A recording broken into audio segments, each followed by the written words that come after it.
And after that, you ended up jumping over to WCW, which was just starting to pick up some steam. How did you end up signing with WCW? Who did you contact there?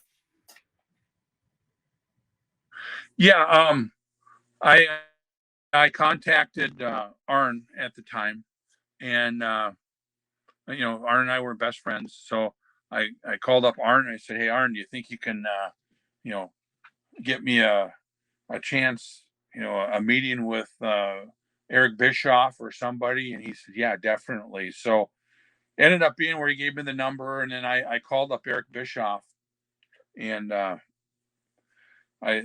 got a meeting with Eric. So we go in his office, and I'm sitting down with Eric, and Eric knew who I was and everything, and John Nord and I were kind of tagging up. We sold cars at the same car lot, and then we were tagging up on small shows around Minnesota and Wisconsin and everything, just having a good time. So we went into. I had the meeting with Eric, and John had the meeting with Eric, and I said, John, whatever you do, do not take less than like $200,000, and I'm going to do the same thing. So, so I go in with Eric, and I said to Eric, I go, Eric, I'd like to come in, me and John Nord, and we want to be a tag team here. And he says, yeah. He says, I really don't want you to be a tag team. He says, I'd love to have you, but I don't know what I would pay you. He says, do you know what you want to get paid?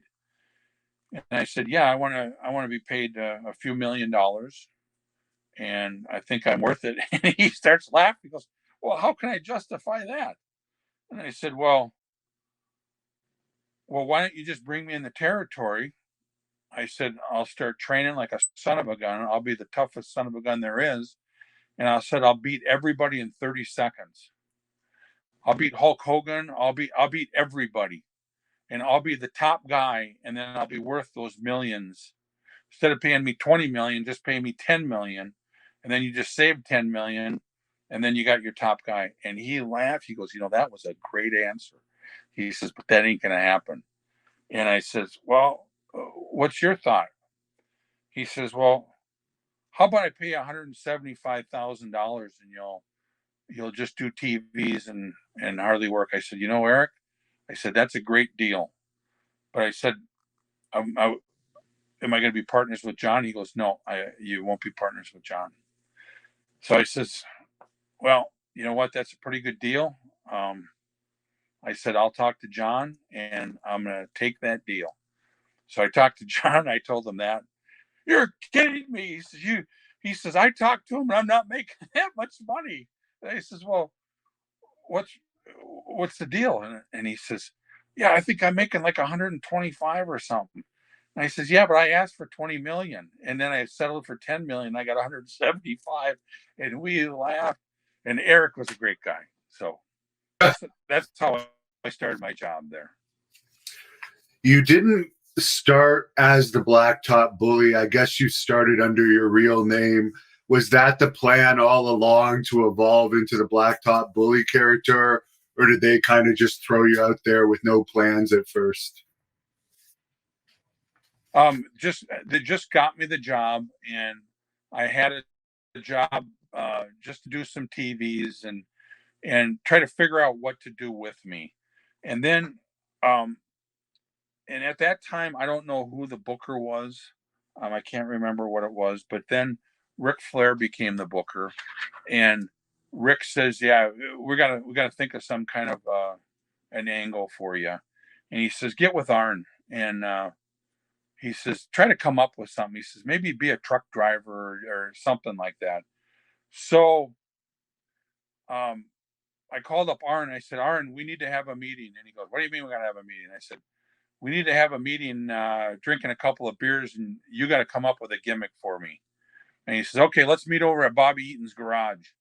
So Arn, Bobby Eaton, and myself, we were in Bobby Eaton's garage, and we're drinking beers. And Arn always has his glasses up like this, and whenever he gets real serious, his glasses kind of come down like this, and he looks at you like this. So his glasses are up like this, and we're laughing, trying to come up with all these gimmicks, and all of a sudden, it gets real quiet, and Arn goes like this, puts his glasses down, and he looks like this, and he goes, "You're the Blacktop Bully. You're the meanest, nastiest truck driver on the road ever. You're the Blacktop Bully." And I looked at Arn and I go, "Arn, that's the greatest name of all time." I said, "I can be that guy." So I called up Rick and I said, Arn, of course, came up with the gimmick. He goes, "I'm the Blacktop Bully." He says, "That's it." So I became the Blacktop Bully. Arn came up with the gimmick. And then we were trying to figure out what to do with the gimmick. So I said, well, I think I need to start a feud with Ricky Steamboat, or Dustin Rhodes was kind of new in the territory. And I said, I've worked with Dustin before. So they said, yeah, you're going to be a fan that you're going to end up just arguing, being a loudmouth at Ricky Steamboat and with Dustin Rhodes. So you stand, you don't even come in the dressing room or anything. You get a ticket like everybody else. You go in and you're a fan. You got the front row seat. When those guys come, you just raise hell with these guys, and don't make it look like you're a wrestler or anything. And sit down when the security guard tells you to sit down. So that's kind of how the whole thing started. And then I ended up going to jail, and I was in one of the Atlanta jails, and it was brutal.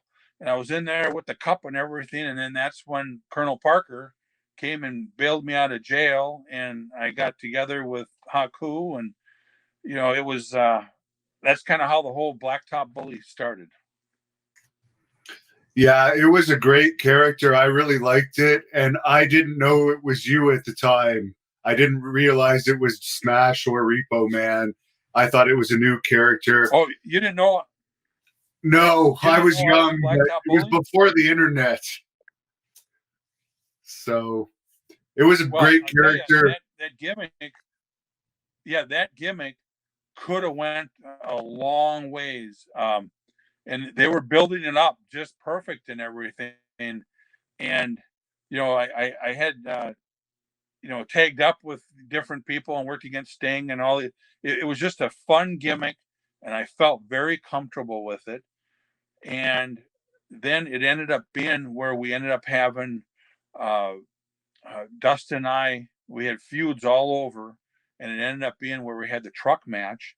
And at that time, it was Mike Graham was the one who was my agent, and he put together the whole match. Mike Graham came up with the truck match, and it ended up being just a huge thing. And it was at an uncensored match, and we ended up having a match in a semi truck with a cage around it, and it had cow manure in there, it had pitchforks, it had hay, it had everything.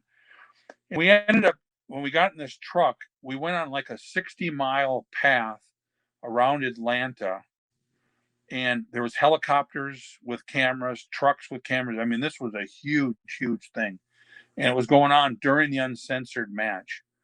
So I thought this was kind of the highlight of my career.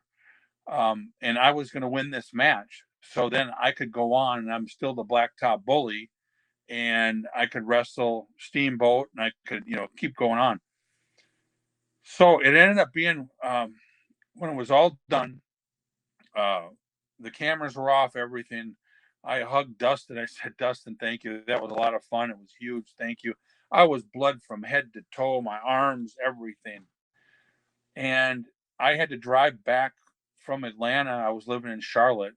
So I had all these, just coming out of the truck. I had dirty pants, dirty, manure smell. It was terrible. I ended up driving back, got home. I was all beat up. Got a couple hours of sleep. The phone rings. It's Eric Bischoff. Eric, he says, Barry, he says, what a match you had last night. I said, oh, thank you. I said, it really felt good. I said, Dustin thought it felt good and everything. He goes, I got some good news and some bad news for you. I said, oh, really? What's the good news? He says, hell of a match. He says, bad news? He says, you're fired. I said, I'm fired. I said, I've never heard of anybody getting fired over having a hell of a match. He says, yeah. He says, the Tower people. He says, we weren't supposed to have any blood on that uncensored match.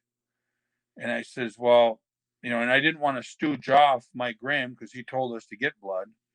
And actually, I got blood the hard way. I hit the cage, split the side of my head open, and my arms, there was, you know, like chicken wire in there, and I was cut. My arms were all cut up from the chicken wire. So really, I didn't bleed because I bled. I bled because it happened.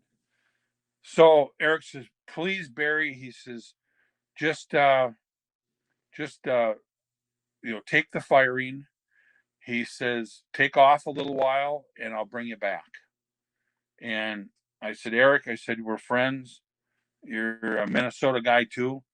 I said, I definitely would do that. I said, have you talked to Dustin yet? He goes, no, I'm calling him right now. He says, I'm firing Mike Graham and I'm firing Dustin too. So I said, holy cow, who in the world gets fired over having a great match? So it ended up being where that was the end of the deal. I was living in Charlotte. I ended up moving back to Minnesota, and he called me back about a half a year later, and he says, Barry, I promised you I was going to hire you back. I'm hiring you back. So the next contract I had was for $150,000, and I didn't even work. Thank you for watching the Hannibal TV. Please like this video if you enjoyed it and click the subscribe button to not miss any of our latest shoot interviews, match videos, or news updates. Support us on patreon.com for $1.99 a month to watch our full shoot interviews ad-free and help our channel grow. Follow us on Twitter at the Hannibal TV for instant updates.